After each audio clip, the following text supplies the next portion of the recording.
جنہوں نے ان کو سب پر بھاری کر دیا، اور وہ عشق اور محبت کا وہ اخلاص تھا کہ جس نے ہر مشکل کو ان کے لیے آسان کر دیا۔ اور اس کے بعد یہ ہم جانتے ہیں، میں خود مصروفیت ہوتی ہے دینی اور دیگر معاملات کی، تو میں جانتا ہوں کہ بچوں کی تربیت کرنا کتنا مشکل ہے، اور بچوں کی تربیت کتنا کرنا اور ان کو کسی مقام تک پہنچانا کتنا مشکل ہے۔ یہ حضرت علامہ شفیع اکاڑی صاحب رحمۃ اللہ تعالی کا جو ہے وہ کرامت ہے کہ اتنے عظیم الفرصت ہونے کے باوجود اپنے پیچھے جو ایک سرمایہ کی صورت میں حضرت علامہ ڈاکٹر کوکب نورانی اکاڑی صاحب کو چھوڑا، کہ انہوں نے ان کے اس کام کو جہاں شفیع اکاڑی صاحب نے چھوڑا تھا اسے آگے بڑھایا، اور یہ بہت کم علماء کی تقدیر میں ہوتا ہے۔ اور یہ یقیناً اکاڑوی صاحب رحمۃ اللہ تعالی علیہ کا اخلاص اور نبی صلی اللہ علیہ وسلم سے سچی محبت کا ثمر ہے کہ اللہ تبارک و تعالیٰ نے ان کی صورت میں پاکستان کو ایک ایسا عالم دیا۔ اور میں آخر میں ایک بات کہہ کر اپنی بات ختم کروں گا کہ مختلف جگہوں پر اپنی پیشہ ورانہ مصروفیت کی وجہ سے مجھے جانا پڑتا ہے، اپنے سرکاری مصروفیات کی وجہ سے، وہاں پر مسلک کا بدترین مخالف جو مسلک اعلی حضرت کا بدترین مخالف ہے، وہ باقی علماء کے بارے میں مختلف باتیں کرتا ہے، لیکن علامہ ڈاکٹر کوکب نورانی اکاڑوی صاحب کے بارے میں وہ ایک بات کہنے پہ مجبور ہوتا ہے کہ جتنی محبت اور شیریں بیانی سے یہ اپنی دلیلیں پیش کرتے ہیں، مجبور ہو کے انکار تو کرتے ہیں لیکن وہ دل پہ اثر ضرور کرتے ہیں۔ اور یہ سب میں جانتا ہوں کہ علامہ شفیع اکاڑی صاحب کے عشق و محبت کا ثمر ہے۔ اور آخری ایک جملہ میں کہتا چلوں کہ خطیب پاکستان بلا شبہ کوئی اس میں کوئی چیلنج کر ہی نہیں سکتا کہ علامہ شفیع اکاڑی صاحب رحمۃ اللہ علیہ خطیب پاکستان تھے اور اتنا مرتبہ پایا، اتنا مقام پایا، لیکن اس کے باوجود میں نے بچپن سے لے کے آج تک جو لوگ بھی قریب رہے ان سے کبھی یہ نہیں سنا کہ شفیع اکاڑی صاحب رحمۃ اللہ علیہ کی زبان سے کبھی کوئی نازیبہ جملہ تقریر میں بھی نکلا ہو۔ یہ وہ بہت بڑی کرامت ہے کہ نازیبہ جملے مخالفین کو کہے بغیر مسلک اعلی حضرت کی ترجمانی جو کی، تو اسی سبق کو ہمیں سیکھنا چاہیے کہ اخلاقیات کے دامن کو مضبوطی سے تھامیں، کردار مضبوط ہوگا تو ہماری دلیلیں خود بخود مضبوط ہوتی چلی جائیں گی۔ وما علینا الا البلاغ المبین۔ بہت شکریہ، بہت شکریہ، بہت شکریہ۔ حضرت مولانا سید راشد علی صاحب آپ سے مخاطب تھے۔ مختصر وقت میں انہوں نے اپنے خیالات عالیہ پیش کیے۔ اس درمیان اسٹیج پر شہزادے تشریف لائے۔ آپ نے دیکھا درگاہ عالیہ اشرفیہ، اس کے اس وقت سجادہ نشین اور مسند نشین حضرت قبلہ علامہ ڈاکٹر ابو المکرم سید اشرف صاحب اشرفی الجیلانی، ان کے برادر عزیز جناب حکیم سید اشرف صاحب اور ڈاکٹر صاحب کے فرزند سید مکرم صاحب تشریف لائے۔ اللہ تعالی ان سب کو سلامت رکھے اور ان کے ذریعے اپنی مخلوق کو کثیر نفع پہنچائے۔ میرے پاس جو فہرست ہے، اگر اس ترتیب سے چلوں تو شاید دیر ہو جائے گی، مگر مجھے احساس ہے کہ حضرت نے اپنی علالت کے باوجود وقت نکالا ہے، تو میں انہیں زیادہ زحمت نہ دوں۔ میں درخواست کروں گا جماعت اہل سنت کے مرکزی رہنما، سلسلہ عالیہ چشتیہ سیال شریف سے وابستہ ہمارے محترم حضرت علامہ مولانا سید عظمت علی شاہ صاحب ہمدانی دامت برکاتہم العالیہ سے کہ وہ اپنے مبارک خیالات کا اظہار فرمائیں۔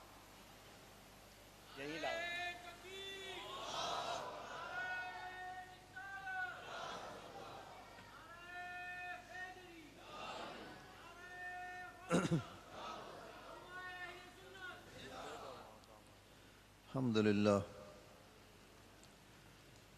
للہ نحمدہ ونصلی ونسلم ونبارک علی رسولہ الکریم سیدنا ونبینا وحبیبنا وحبیب ربنا ومولانا محمد المبعوث رحمۃ للعالمین وعلی آلہ واصحابہ اجمعین ومن تبعهم بإحسان إلى يوم الدين أما بعد فأعوذ بالله من الشيطان الرجيم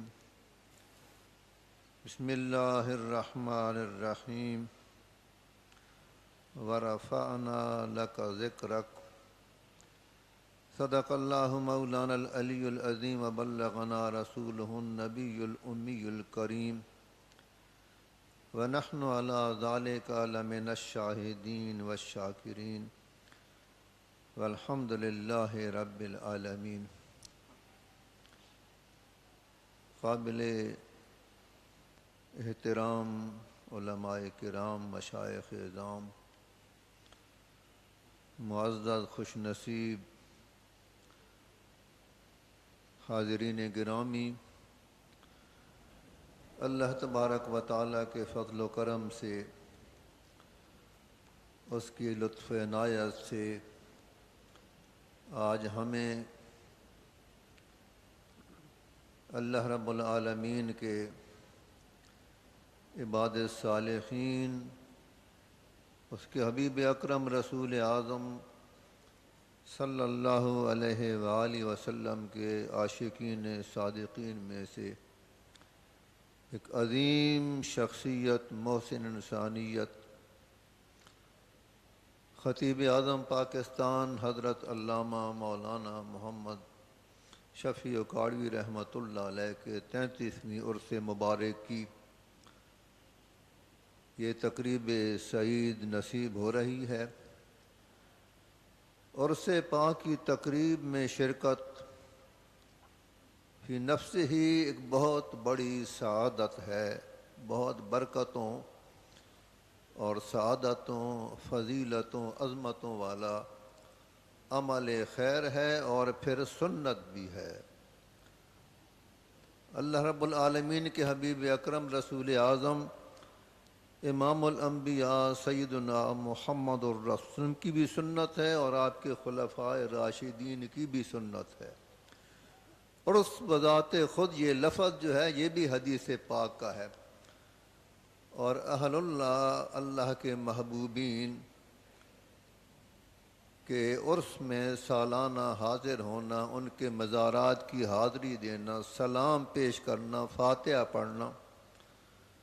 حضور نبی کریم علیہ الصلوۃ والتسلیم ہر سال شہدائے احد کے مزارات پہ تشریف لے جایا کرتے تھے۔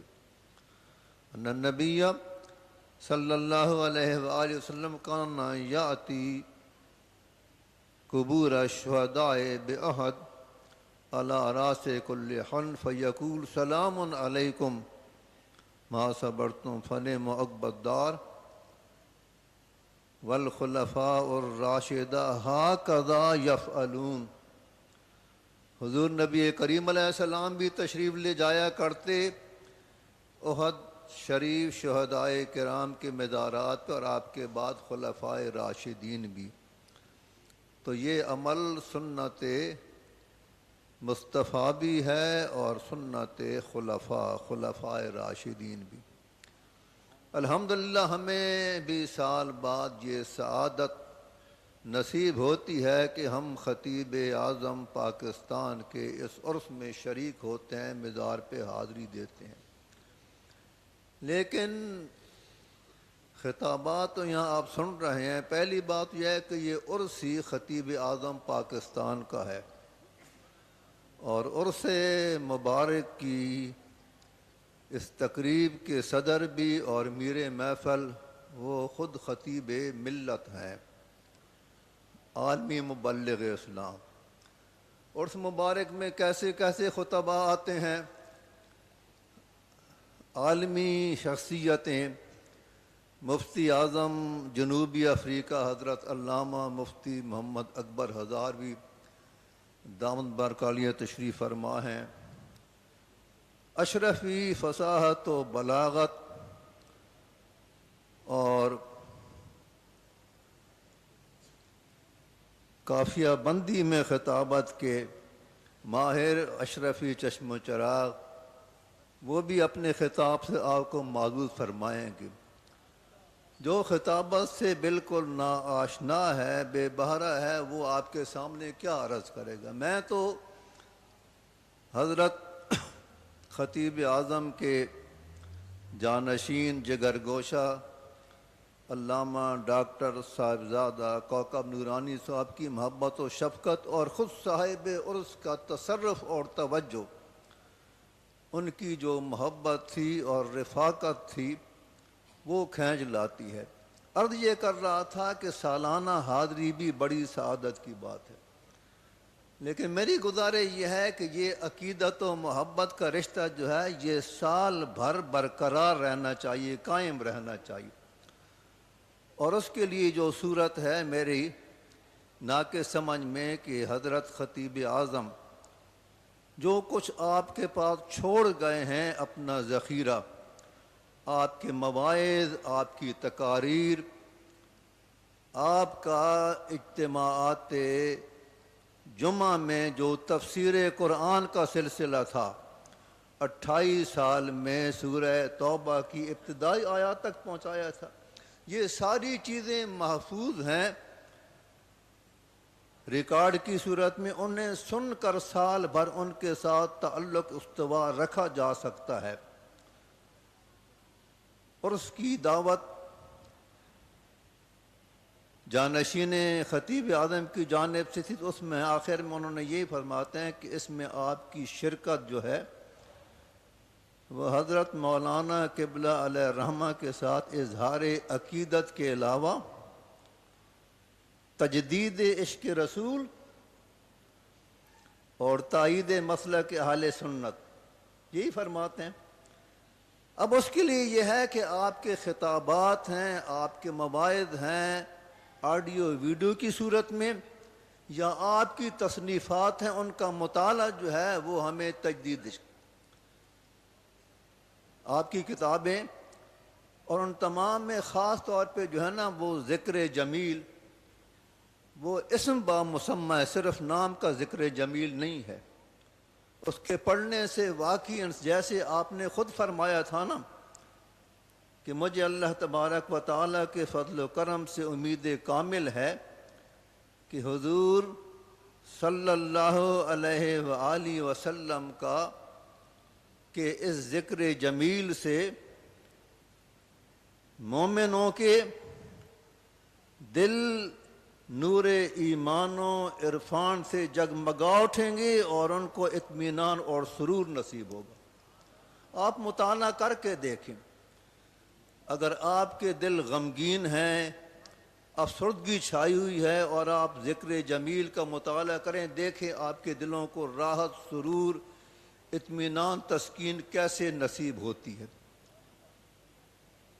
لکھا تو آپ نے یہ ہے کہ یہ جو ذکر جمیل ہے فی حلیت الحبیب الحلیل، یہ نبی کریم علیہ السلام کا جو سراپا ہے، سر انور سے لے کر پائے اقدس تک، ان تمام کے فضائل، شمائل، صفات سب کے اوپر ہے. لیکن اس کے ساتھ جب آپ پڑھیں گے تو فضائل کے ساتھ بے شمار ایسے مسائل بیان ہو جاتے ہیں جو آپ کی قدم قدم پہ رہنمائی کرتے ہیں، فلاح دارین پا سکتے ہیں. خطابات آپ سنیں گے بڑے دلکش، دل نشین، ولولہ انگیز، بصیرت افروز، ایمان افروز. میں صرف آپ کو ایک مخلصانہ دعوت پیش کرنے کے لیے حاضر ہوں کہ ان شخصیات کے ساتھ وقتی تعلق نہیں ہونا چاہیے، موسمی نہیں ہونا چاہیے کہ عرس کا موسم آیا ہم حاضر ہوئے، مزار پہ چادر چڑھائی، سلام پیش کیا، فاتحہ پڑھی، یہ سب کی سب چیزیں جو ہیں برکات سعادات کا باعث ہیں۔ لیکن جو چیز ہے کہ ہماری دنیا اور آخرت سنوارتی ہے وہ حضرت کی ان جو تعلیمات ہیں، آپ کے افادات ہیں، ان سے استفادہ اور استفادہ کرنے کی کوشش کریں۔ آیہ کریمہ میں نے پڑھی ہے تاکہ اشارتاً کہ وَرَفَعْنَا لَكَ ذِكْرَكَ، رب تو یہ فرماتا ہے کہ اے محبوب ہم نے آپ کی خاطر آپ کا ذکر کیا۔ اس رفعت ذکر کی شان ہے کہ رب جب ذکر کرتا ہے اپنے حبیب کریم علیہ السلام کا تو وہ اپنے حبیب کریم علیہ السلام کی شان کو اور ذکر کو بلندی عطا فرماتا ہے، اور کوئی بندہ جب اس ذات اقدس کا ذکر کرتا ہے اس ذکر کے ذریعے وہ اپنے ذکر کو بلند کرتا ہے۔ خطیب اعظم پاکستان زندگی بھر ذکر کرتے رہے، اس ذکر کو بلند کرتے رہے جو ذکر رب العالمین بلند کرتا ہے۔ اس کا ثمرہ آپ دیکھ رہے ہیں کہ اب ان کا ذکر ہر جگہ ہے۔ 40 سے زیادہ ملکیں بتاتے ہیں کہ یوم خطیب پاکستان منایا جاتا ہے۔ یہ میرے ساتھ بیٹھے ہیں حضرت علامہ مفتی محمد اکبر ہزاروی، مفتی اعظم ساؤتھ افریقہ، یہ بھی وہاں شان و شوکت سے مناتے ہیں، اور مجھ پہ ان کی یہ شفقت ہے، یہاں ہوتا ہوں تو یہاں شرکت ہوتی ہے، وہاں جاتا ہوں تو مفتی صاحب کے پاس شرکت ہوتی ہے۔ یہ شرکت بھی ضرور کیا کریں، یہ سعادت بھی حاصل کیا کریں، لیکن ان کی تعلیم میں نے صرف ایک کتاب کی جانب اس لیے توجہ مبذول فرمائی ہے کہ یہ معلوم ہوا کہ کئی علماء کرام باقاعدہ ذکر جمیل کو درس کے طور پہ پڑھاتے ہیں، حضرت اپنے شاگردوں کو درس دیتے ہیں۔ تو اگر آپ ان کا، میں تو یہ کہا کرتا ہوں کہ آپ نے جو صرف نماز کے بارے میں چھوٹی سی کتاب لکھی ہے نا، اکثر میں جمعے کے خطاب میں لوگوں کو کہتا ہوں کہ اپنی نمازیں درست کرنے کے لیے کم از کم وہ کتاب تو اپنے پاس رکھ لیں۔ تو سچی محبت، سچی عقیدت یہ ہے کہ ان کا ذکر بھی کریں اور ساتھ ہی ساتھ ان کے افادات سے استفادہ کر کے اپنی زندگی کو اس کے کالم میں ڈھالنے کی کوشش کریں۔ رب کریم مجھ عاجز کی حاضری بھی قبول فرمائے، آپ تمام کی بھی۔ میں حضرت علامہ ڈاکٹر صاحبزادہ کوکب نورانی صاحب کی شفقتوں کا شکر گزار ہوں، وہ یاد فرماتے ہیں حاضری دیتا ہوں سعادت ہو جاتی ہے۔ اللہ تعالیٰ آپ کی بھی قبول فرمائے، اور آخر میں دعا کی التجا اور اسی کے ساتھ اجازت، وآخر دعوانا۔ محترم حضرت علامہ سید عظمت علی شاہ صاحب ہمدانی تشریف لائے علالت کے باوجود اور خطاب بھی فرمایا، بہت شکریہ۔ محنتیں اثر کرتی ہیں اور محنتوں کا اثر ختم نہیں کیا جا سکتا۔ ہم نے بہت سے لوگوں کو دیکھا وہ رسمی طور پر چھائے مگر ان کے پیچھے صدق و اخلاص نہیں تھا۔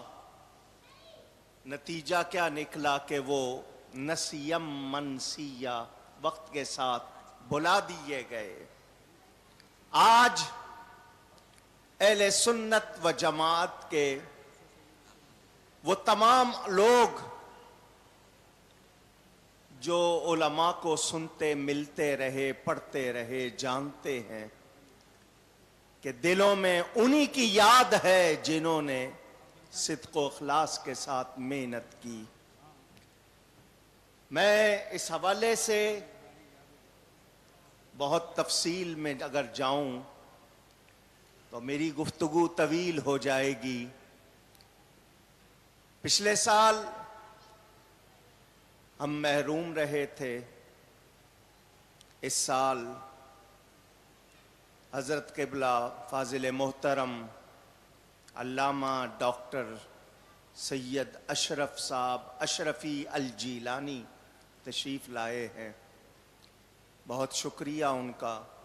مگر اس سے پہلے میں صرف اظہار خیال کے لیے بہت مختصر دعوت دوں گا جناب سید رفیق شاہ صاحب کو، وہ آئیں اور اس کے بعد پھر حضرت کا ہم میٹھا میٹھا خطاب انشاءاللہ سنیں گے۔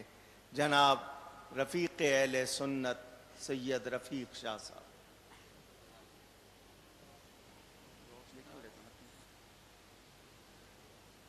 نحمدہ و نصلی علی رسولہ الکریم، اما بعد فاعوذ باللہ من الشیطان الرجیم، بسم اللہ الرحمن الرحیم۔ الصلاۃ والسلام علیک یا سیدی یا رسول اللہ۔ قابل صد احترام حضرت علامہ مولانا ڈاکٹر کوکب نورانی اوکاڑوی دامت برکاتہم العالیہ، اور اسٹیج پہ تشریف فرما علماء کرام، مشائخ اعظام، حاضرین مجلس، السلام علیکم ورحمۃ اللہ وبرکاتہ۔ آج کی یہ پر رونق محفل تجدید عشق رسول اور تائید مسلک کے اہل سنت کے اس خوبصورت عنوان کے ساتھ سجائی گئی ہے، اور اس دور میں کہ جب ہم یہ کہتے ہیں کہ اس ملک کی غالب اکثریت اہل سنت ہے اور اس اہل سنت کی کوئی آواز نہیں ہے، آواز نہیں ہے، بنیادی وجہ قیادت کا نہ ہونا۔ وہ قیادت ہے تو ہر ایک شخص کا دعویٰ کہ میں قائد ہوں۔ واصف علی واصف نے کہا تھا کہ جب دیکھو کہ بہت سارے قائد ہو تو وہاں یہ سمجھ لینا کہ وہاں کوئی قائد نہیں ہے۔